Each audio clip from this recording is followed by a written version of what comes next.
শেখ হাসিনার পদত্যাগের দাবিতে ছাত্র জনতার গণঅভ্যুত্থানে অংশ নেওয়া আহতদের চিকিৎসা দিতে অস্বীকৃতি জানানো চিকিৎসকদের তালিকা প্রণয়ন করে বিএমডিসি রেজিস্ট্রেশন বাতিলের দাবি জানিয়েছে বিএনপিপন্থী চিকিৎসকদের সংগঠন ডক্টরস অ্যাসোসিয়েশন অফ বাংলাদেশ ড্যাব।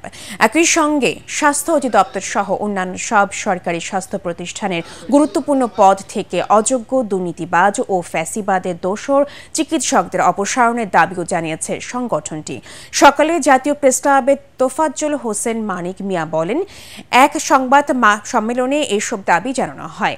এ সময় স্বাস্থ্য ও পরিবার কল্যাণ মন্ত্রণালয় এবং স্বাস্থ্য অধিদপ্তরের স্থবিরতা নিরসনে স্বাস্থ্য অধিদপ্তরের মহাপরিচালক ডাক্তার রোবেদ আমিনের অপসারণ সহ 7 দফা দাবি জানায় ড্যাব। ন্যায্য দাবিসমূহ মানা না হলে চিকিৎসক সমাজকে ঐক্যবদ্ধ করে আগামীতে আন্দোলন বিস্তৃত করা হবে বলে হুঁশিয়ারি দেন সংগঠনটির নেতারা।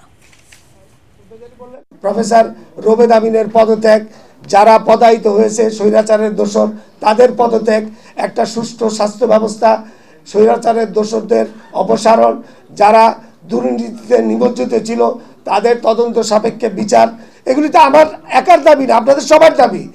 কাজে কাজেই এই সরকার, এই জনতার সরকার, তারা এটা শুনবে এবং ইনশাল্লাহ আমাদের দাবি মানবে।